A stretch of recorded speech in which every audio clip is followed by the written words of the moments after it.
Talk Radio on ForeignRadioNetwork.com. Everybody that's out and about, you guys hear me. We just left. We're still at the event, which is sports. BAM Sports BAM. Science This is Expo. Sports Science Expo. God, dog, I've been here for too long.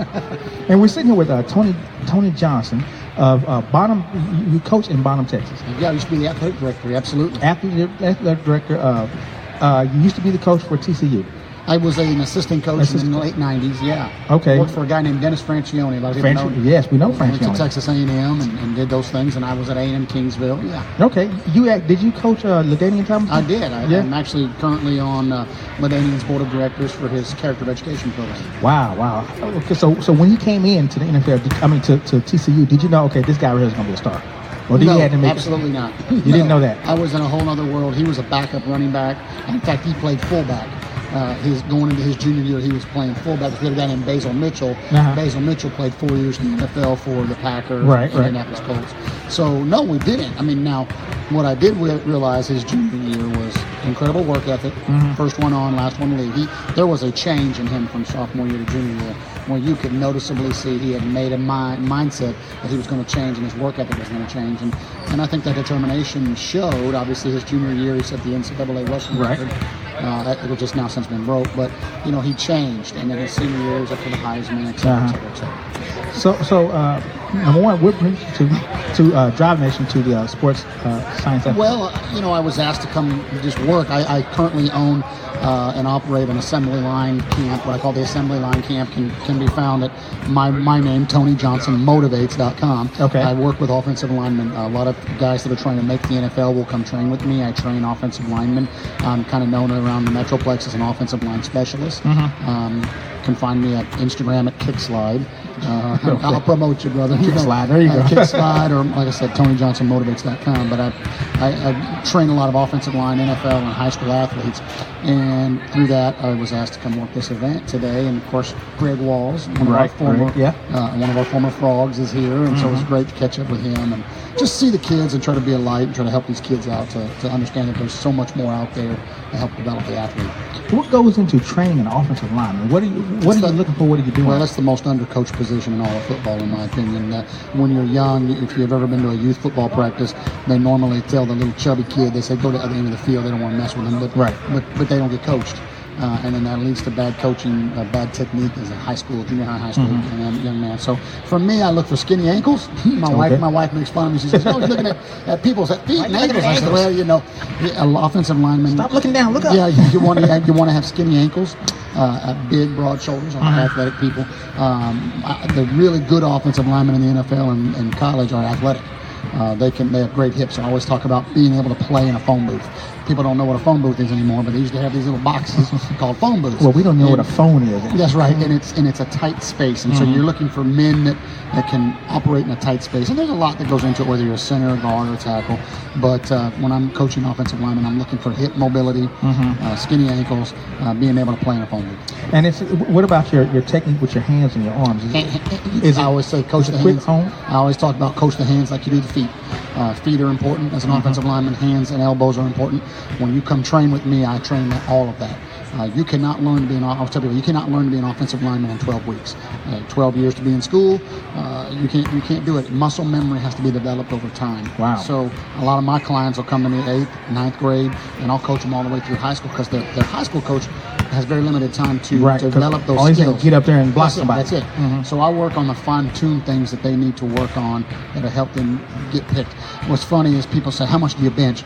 Well, if you were to lay down on this floor right now in a bench position, that's actually a bad position as an offensive lineman. Think about it. You're on your back. You got knocked down. Yeah. You got pancakes. So we look at squatting, power cleaning, deadlifting, things that strengthen your hips and your back, your leg, your power in your butt. That's where offensive linemen develop their skill set. So I'm looking at all that when I'm evaluating players. And then what about going back and forth? Your back and forth movement. Absolutely. Feet are important.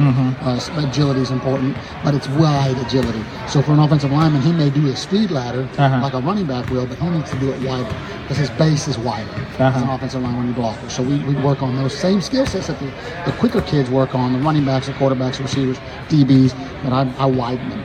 Okay. And then because I had a friend of mine, a heavyset guy, and I used to tell him to let me see your up and downs. So you teach them how to get on the ground and get back up again. You look at the speed of that. I do, and I tell a story all the time. That's important, and the hand speed from down and up is important. Right. I coached a young man at TCU named Anthony Alabi. Anthony Alabi played for the Miami Dolphins, Kansas City Chiefs. You wouldn't know him because he was a journeyman. Right. He was all over the place, but managed to make it 5-6 years in the NFL. The day he got cut from the Miami Dolphins, he was not cut because he was a bad football player. They said his hand speed was slow. Wow. From his hip to up. Yeah. To up in the pass protection.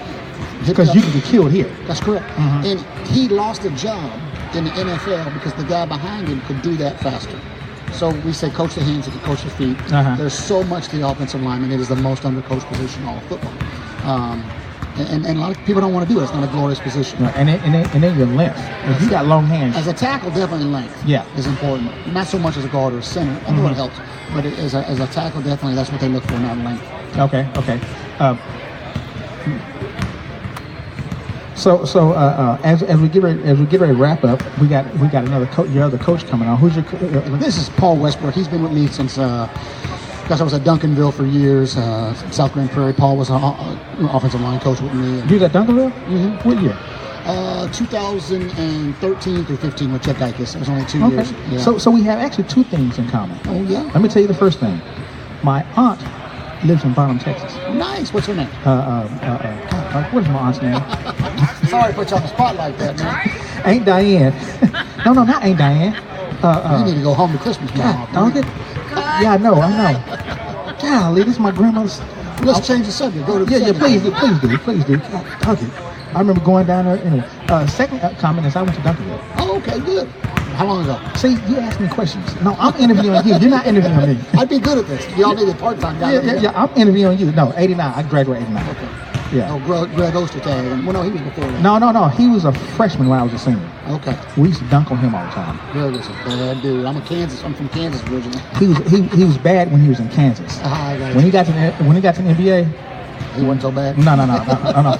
But actually, we used to dunk on him a lot. Everybody used to dunk, but he was a freshman though. Okay, so I have a question for you. Oh, what's the question? So you said you were in Duncanville 2013 and You was at 2015. 2013, What was your position? I was the recruiting coordinator, special teams coordinator, and co-offensive coordinator. I had all these. Wow. Okay. Jack of all trades, master of none. Jack of all trades. Our son went to Duncanville and he was in football 2013 to 2015. Okay, we're off camera. Oh yeah, come back. We need to be on camera. Yeah, y'all talk. Xavier Biggs. He was a freshman football JV. Okay, we're still off. We left after. We're still off Did camera. he play for Coach Samples? Or? He was there for Coach Samples when he came in. Coach Samples is a great man. The guy we worked for was Jeff Dykes. He was there with him too. He was there the year that he was there, and then Coach Samples came in after. But he was a freshman that We're year. off camera. Sorry. Oh, we need to talk on camera. No. Sorry. Yeah, that's okay. We'll get together. We'll get together. I forgot the other thing. Yeah, we were just saying in common, Duncanville. Yeah. 89, Greg Ostertag, all that. Yeah. But Barry Foster is a good friend of mine. Excellent football player. Football player, good person. Yeah, I met Barry numerous times. Yeah, from Pittsburgh. The only player in Pittsburgh's history to rush for 100 yards at home games. Unbelievable. Only player. Yeah. He had come up there a few times, and of course, I had recruited Duncanville back when I was at TCU, and so I knew a little bit about Duncanville's history in the 90s. Right. So anyway, that's good stuff. I would have liked to stay. I took the athletic job at Bonham. Reggie may have kept me. I don't know. He's done a phenomenal job there. Yeah. So let's go ahead and get your other. Give me your name. Paul Westbrook. Paul Westbrook. We're going to bring Paul Westbrook on. He's your. Okay, so we just talked to the Bonham athletic director, and Paul Westbrook is offensive line coach. Yes, correct. Okay, so he coached offensive line. Yes. And so you're the offensive line coach. Yes, correct. Okay. Did he tell you how to coach? Or you just knew what you was doing. We actually worked together for 2 years, but I'm in my 20th year, so I had coached O-line before he and I met. So what brought you to Bonham? Well, we had been friends for years, and then worked together at Duncanville. And then when he got the head coaching job at Bonham, I went with him. Okay. Was it no brains? Let me just go. Yeah, pretty much. Our coach at Duncanville had left, and a new guy had come in. Samples. So yeah, and so most of us, well, about half left and about half stayed. Okay. So what do you look to do with the Bonham football team? Well, we are trying to get back to where we want to be. As far as we've lost a lot of our good players, but we do have some good kids coming up. So we'll see how it goes this year. So how did you guys do last year? Not so well. Not so well. But as far as your the offensive line, what kind of is there some special guys you deal with that kind of know exactly what they're doing? Yes, size on the O-line is not the most important thing. When college recruiters come in and say, what are your linemen like? They don't care how much they bench or anything like that. They're going to say, what are their hips like? What are their feet like? How can they move? And so we really work with kids on their footwork, on their lower body work. Things like that are the most important. Okay, so as a high school coach, are you allowed? I mean, do you have that time to start to teach those techniques, or is it just okay? Let's just get in and teach the actual scheme, offensive scheme. It's hard to do because in a practice session, especially at a school like ours where the kids have to play both ways, we don't get the full time with them as we would if they only played offense or only played defense.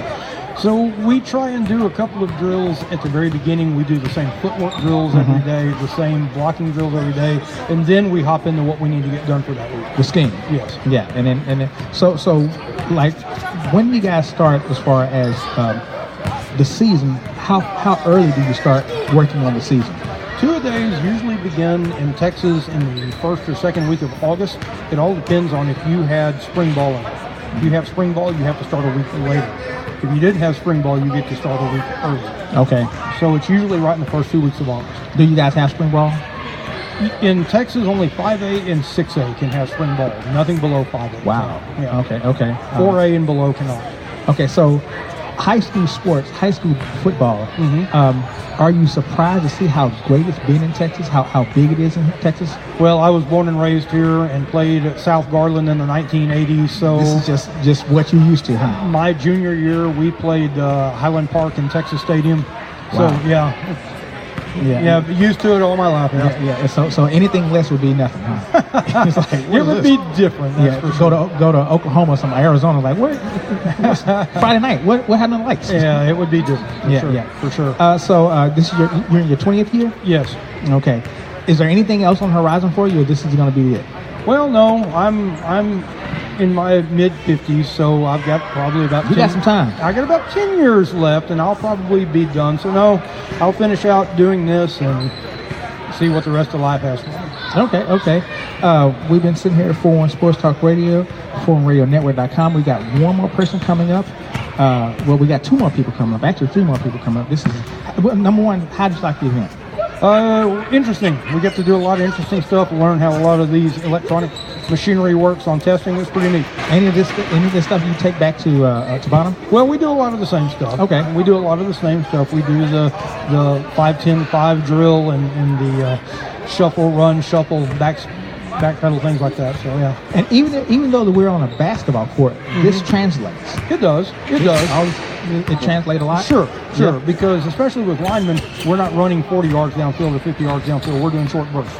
And who cares if a lineman can run 40 and 4.4, right? We'd better be scoring a touchdown if we're running 40 yards. Yeah, I mean somebody else is running with you, right? Yeah. You guys are looking at maybe 5 yards. Can you run 5 yards in 2 seconds? Yes, that should be, yes. Yeah. All you got to do is hit within 5 yards. That's right. Okay, so Case, you ready? Oh, he's still on talking to somebody else. We're going to keep this thing moving. It's 41 Sports Talk Radio. Can you get Case? Case, you ready? Come on. Yeah, come on. I'm pulling some other people on before we get out of here. It was nice talking to you. You too. I appreciate it. And I gotta get to Bonham. First of all, I gotta go see my aunt. Okay. I gotta remember her name. It would help, wouldn't it? Yes, it would. Yes, it would. Okay, so we're gonna bring on Case. If he stopped talking. All right, so this is 41 Sports Talk Radio, 41radionetwork.com. I'm actually producing on the run. So here comes Case. You come on. You already see he's sitting there talking like he didn't want to do nothing and everything, you know. I don't like a brag man, right?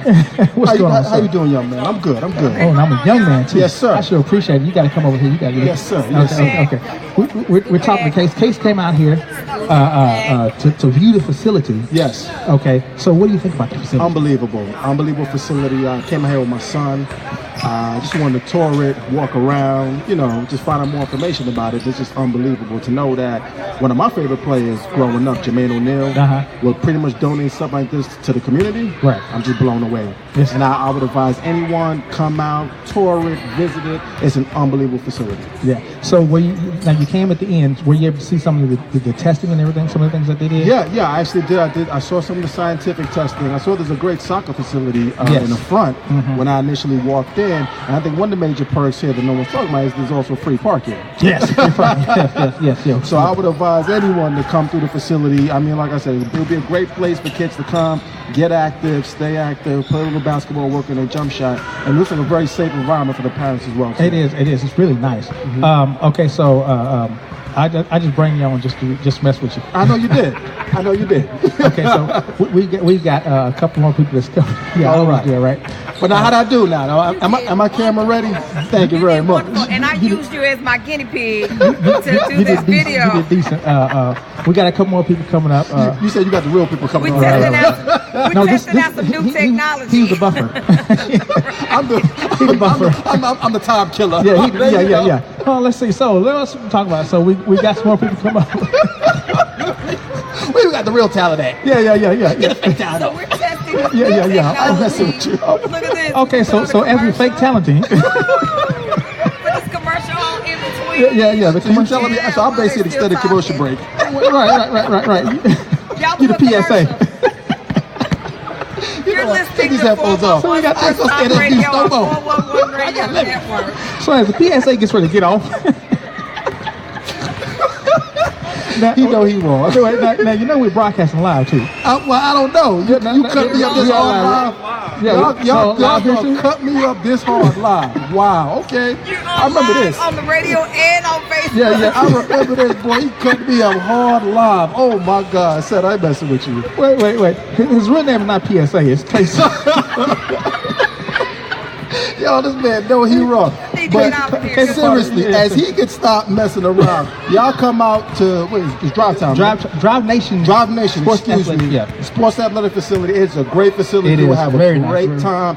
Mr. Jermaine O'Neal, I am in awe of this beautiful facility you created. Right outside the airport. Yes, right outside. So if you're flying in, stop by. So as you get your rental car. Yes. Pull that rental car right on up in here. So as soon as you go to Nationwide, or was it Nation? Was it Drive Nation. You don't forgot that quick. No. I'm talking about the rental car. Oh well, Enterprise. Yeah. Nationwide budget. Yeah. We'll be doing free commercials. Yeah, no free commercials. No free. Yeah. PSA giving free commercials. Let me get off the air, man. This man killing me. Y'all come out. I gotta get more people on to interview.